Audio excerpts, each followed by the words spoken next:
Referee Chris Ward signals the start of this clash here at the Endeavour Field, and Tony Armstrong, the former Western Suburbs player, has the privilege of kicking this ball off, and it's deep back inside the 22 now of Canterbury Bankstown, where the young former St Gregory's player Mick Potter plays the ball. Now Canterbury have their task. There was an elbow went in there and has been seen, and it's the lock forward Dean Carney who will be spoken to. Dean Carney of course was in the action there, and the touch judge was spot on. He had Carney wrapped up pretty quickly, and that first penalty will certainly go to Canterbury Bankstown.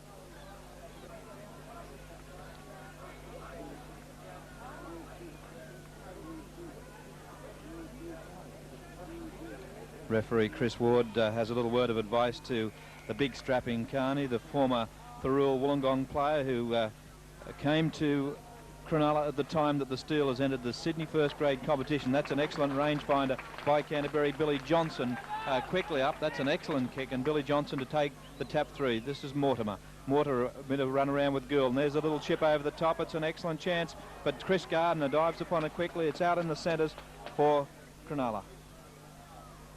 This is Carney. Oh, high tackle too from the second row forward. It was Steve Folkes there. He'll be spoken to. Folkes came up with a fairly high tackle on Carney.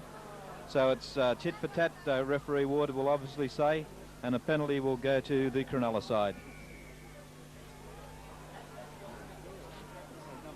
Well, it's all square now with this penalty, and Tony Armstrong in there, an excellent kicker of the ball, takes play to within 5 metres of the halfway. Phil Doran, the former Helensburgh player, to take the tap free. Porter. Some hard running there by second row forward Downey. Downey's knocked to the ground by Folkes, and that's 10 metres short of the halfway, and is still in Cronulla's territory. Merlot calling it wide, and also Michael Porter. And Porter there wrapped up quickly by Johnston. And this match has started off at a pretty furious pace as the big solid second row forward Withall was there, and the ball has gone astray.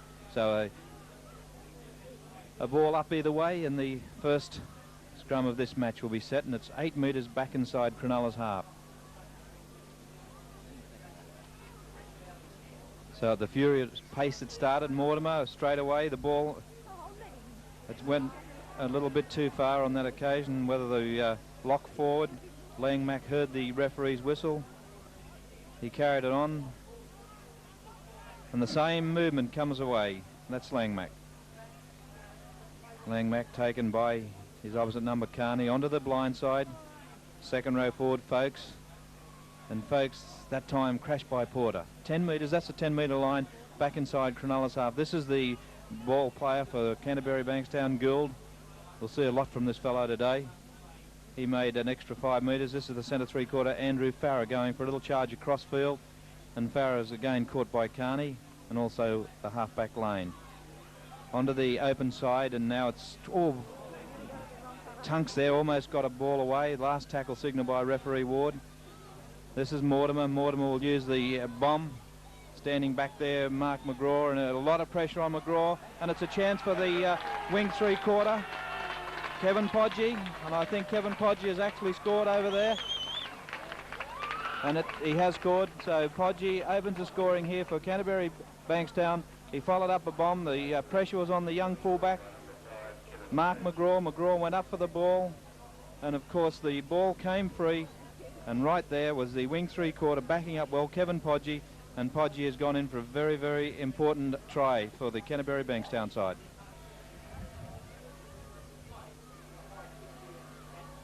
So Terry Lamb is 12 metres out, 10 metres to the left of the upright, with a simple shot for his ability, and he raises the flags and gives his side, Canterbury Bankstown, the lead by 6 points to 0. Well, this is Doran with the tap free. Merlot looking for lane out wide. Solid defence coming from Tunks. Just outside the 22 now. Played forward. And Downey makes a good gain, about 15 metres. Doran, this is second row forward. Withall gets his arms clear, but couldn't get that pass away. Robinson over the top. Langmack underneath. Lane. Here's the kick. Nixon putting space And that's a good tackle too. That's an excellent tackle from Cronulla, keeping Canterbury back in their own territory. This is Hammond. Johnson to Mortimer. Mortimer sides a little gap over the top and gets it. Mortimer and Lamb. Lamb inside. And Lamb will go for the far corner. Terry Lamb, they won't catch him. Lane comes at him and Lamb gets there. That's an excellent try for Terry Lamb. And even more meritorious when one notes that Lamb was held back. When the halfback Mortimer made the break, the defence saw Lamb coming. They got onto Lamb, held him back, but it was through his own stamina and sheer strength he broke away from that tackle.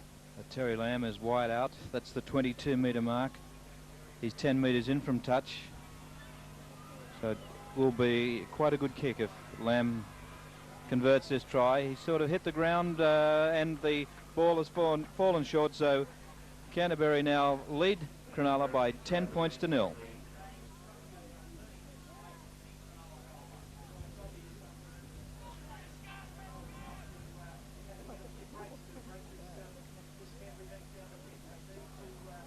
Comes out Cronulla's way. Lane, McGraw. Oh, and a bad mistake there by Nixon.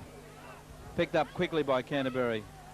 This is Mullane against his former club. Mullane could score. He tips it back inside to Lamb, and in fact Lamb will score right beside the post. So from a Cronulla mistake, quickly capitalised on by the centre three-quarter Greg Mullane. Mullane ran it wide and saw the ever-present Lamb inside, and Lamb has done the rest. And if this fellow is not the best 5'8" in Sydney and not one of the best current form footballers, I'll give it away. He's in fine touch. So Lamb is exactly 10 metres out and almost in direct line with the right upright. And Lamb's raised the flags, and that takes the score to 16 points to 0.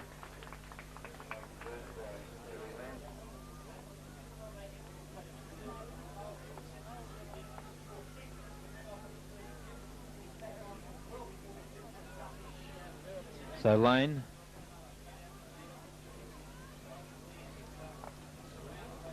And Nixon playing the ball 12 metres short of the halfway, still in their territory, in the Cronulla territory.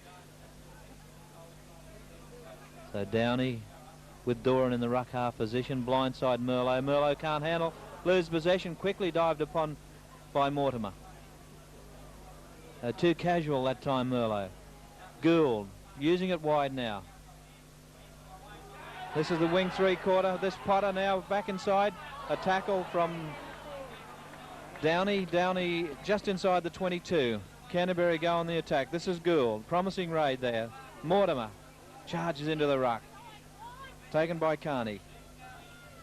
Just inside 22. Tunks.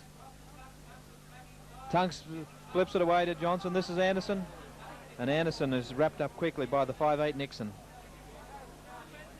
Johnson in the ruck half position, not sure what he's going to do with it. Gould turns the point of attack onto the blind side.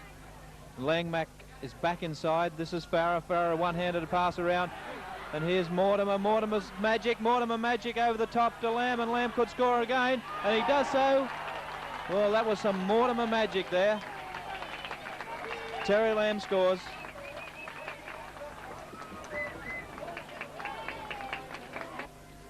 So we've got the perfect shot of Lamb there, right on the 22. Just 2 metres in from touch.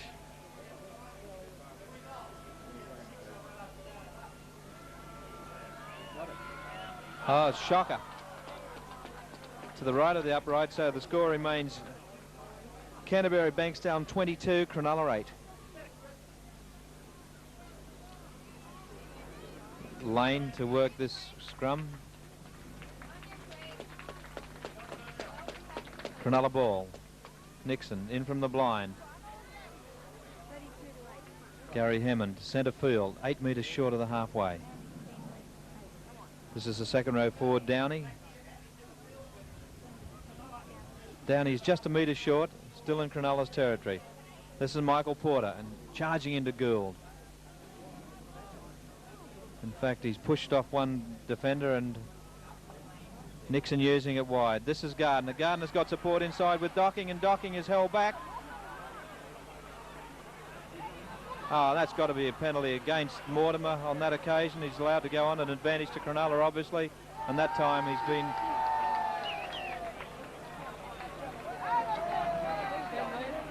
And we have a touch judge in and an extra 10 metres against Canterbury for talking. We'll check on the touch judge, see who he'll report. It'll be a Canterbury player, Billy Johnson. So as Tony Armstrong lines this kick up, 22 points to 8. Canterbury lead Cronulla. Cronulla have had a mammoth scrum count, 2-1, 8-4 the scrums. Cronulla lead the penalties 12-9.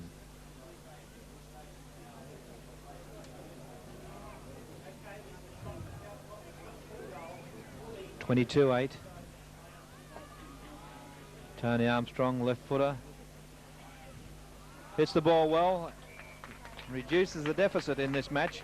Canterbury 22, lead Cronulla 10. Cronulla ball, Lane, Nixon a run around with Armstrong. Armstrong received a little bit of treatment on that occasion as Nixon gets it wide. Hammond forced back by the two big centres.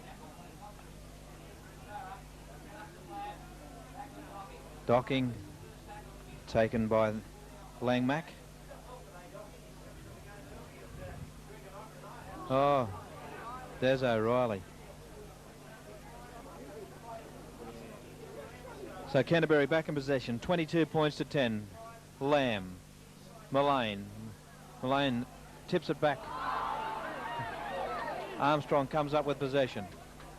Knocked both ways, and the scrum will be set just outside the Canterbury 22.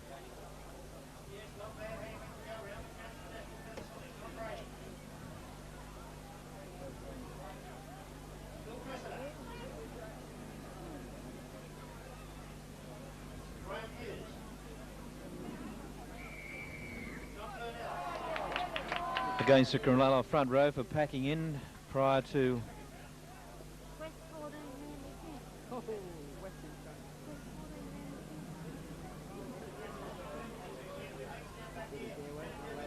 Andrew Farah. Gaining not a lot of ground, just 8 metres short of the halfway, still in Canterbury territory. Terry Lamb, 18 of the 22 points scored so far. Mullane caught in centre field. Onto the open side, this is Tunks. And Tunks that time caught by the second row forward Downey and also the replacement player Des O'Reilly. Switch of the attack. Here's a clean break by the second row forward folks.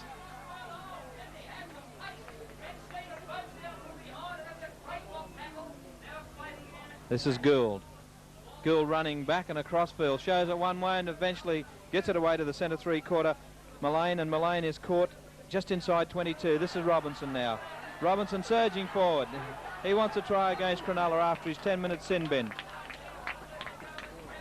Last tackle. Here's Mortimer. Mortimer using it wide. Tunks with a little kick through. And here's a chance for the flying Podgy.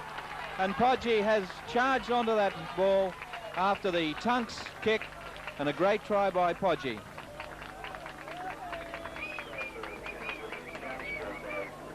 So Lamb now with a conversion attempt just inside the 22. That's not a bad looking kick, but just across to the face of the upright, and the score remains Canterbury Bankstown 22, Cronulla 10. Ace goal kicker Ross Conlon to a wing spot with Canterbury for the clash with South Sydney. He'll take over the kicking. The Rabbitohs have got no one to equal the Mortimer-Lamb combination, which is developing superbly and producing magnificent tries.